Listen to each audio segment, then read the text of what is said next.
बिस्मिल्लाहिर्रहमानिर्रहीम। SYK news के साथ मैं हूं सुबह जिया। नजर डालते हैं अब तक की अहम तरीन खबरों पर।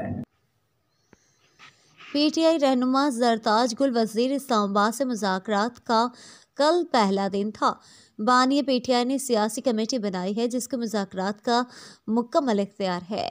मुज़ाकरात में जो पेशरफ्त होगी शेयर की जाएगी। मुज़ाकरात में 26 नवंबर को गोली चलाई गई, इलेक्शन चोरी हुआ और 9 मई वाक़े पर जुडिशल कमीशन को पसपुश्त नहीं डाल सकते। 9 मई की आड़ में पूरे मुल्क को यरगमाल बनाया गया है। जरताज गुल कॉन्फ्रेंस करते हुए आपको लाइव लिए चलते हैं। Report Fakhra Mudassir, anchor person, Lahore. जब मुज़ाकरात के हवाले से बताइएगा, मुज़ाकरात कहाँ तक पहुँचे मैडम, और क्या मौके में हुकूमत का मुज़ाकरात के हवाले से? कल तो अभी पहला दिन था जब हमने अपने मुज़ाकराती कमेटी का आप सबको बताया है, तो पहले दिन तो मुज़ाकरात कहाँ तक पहुँचे तो नहीं स्पेकुलेट किया जा सकता, अभी तो कंक्लूजन पे जंप ही नहीं किया जा सकता।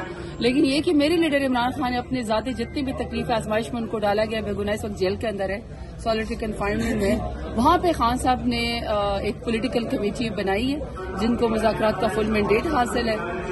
तो वो इंशाल्लाह जो मुज़ाकरात करेंगे पेशरफ्त होगी हम आपसे शेयर करेंगे। जुडिशल कमीशन से पीछे हटेंगे आप, या मुतालबात में शामिल? कौन सा जुडिशल कमीशन? 9 मई के हवाले से 26 नहीं, देखिए कैसे हम हट सकते हैं। देखिए चाहे ये 26 नवंबर को यहाँ पे निहत्ते मासूम लोगों के ऊपर गोली चलाई गई, चाहे 8 फरवरी को इलेक्शन चोरी हुआ, या जो इंसानी हकूक की पामाली हो रही है, और या 9 मई के वाक़े पर जो हमने जुडिशल कमीशन की हम लोगों ने डिमांड की है, ये तो सारी टेबल पे होंगी। देखिए ना, ये तो हकायक है, हकायक से पर्दा तो आप या आग चश्मपोशी तो आप नहीं कर सकते है ना। ये जब आप टेबल टॉक करेंगे, मुज़ाकरात करेंगे, तो इन तमाम चीजों के ऊपर जो है वो बात होगी ना। ये तो नहीं हो सकता कि हम इन चीजों को पसे पुश डाल दें, ये सारी बातें वहाँ पे डिस्कस होंगी। कहा जा रहा है कि माफी मांगी जाए, फिर मुज़ाकरात शुरू होंगे, तो क्या माफी मांगेंगे 9 मई के? देखिए अगर किसी की अना को तस्कीन पहुंचती है ना कि 9 मई के वाक़े पे माफी मांगी जाए, तो ये किसी की अपनी इगोइस्टिक प्रॉब्लम तो हो सकता है, लेकिन असल बात ये है कि 9 मई की आड़ में पूरे पाकिस्तान को यरगमाल बनाया हुआ है। अगर असल हकायक हैं, असल फुटेज हैं, असल इनके पास शवाहिद है, तो उन शवाहिद की बिना पर 1.5 साल से लोगों की जो जमानतें नहीं हो रही, फैसले क्यों नहीं हो रहे?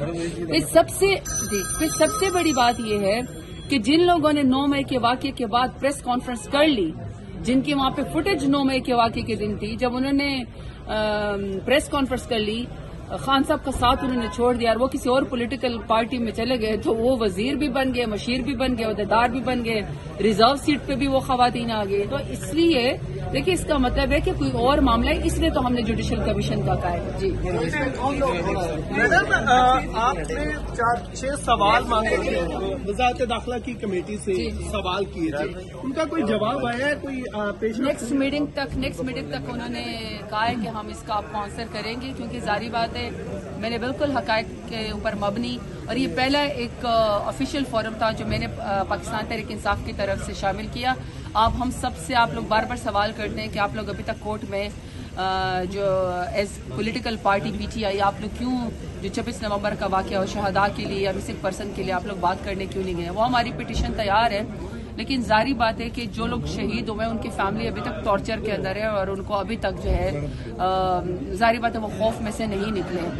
लेकिन उसके मुकाबले में जो मेरे पास इंटीरियर कमेटी की, स्टैंडिंग कमेटी की मेरे पास फोरम था, मैंने उसको इस्तेमाल किया, और इसमें मैंने सारे सवाल किए हैं कि निहत्ते लोगों के ऊपर आपने गोली क्यों चलाई, सोशल मीडिया एक्टिविस्ट को क्यों गिरफ्तार किया जा रहा है, आप जैसे जो फील्ड रिपोर्टर है मतीउल्लाह जान साहब है, तो उनके ऊपर पर्चे क्यों डाले जा रहे हैं, फिल्म्स का रिकॉर्ड क्यों गायब कर दिया गया, ऑपरेशन क्यों किया गया। तो मुझे उम्मीद है कि स्टैंडिंग कमेटी में आंखें नहीं चुराई जाएगी, और इंटीरियर मिनिस्ट्री एटलीस्ट इतने गट्स शो करेगी कि हकायक के ऊपर मजीद पर्दा या चश्मपोशी करने के बजाय एटलीस्ट जो है वो हमारे सवालों का जवाब है। बुलेटिन से फिल वक्त इतना ही। मजीद खबरों और अपडेट्स के लिए देखते रहें SYK न्यूज।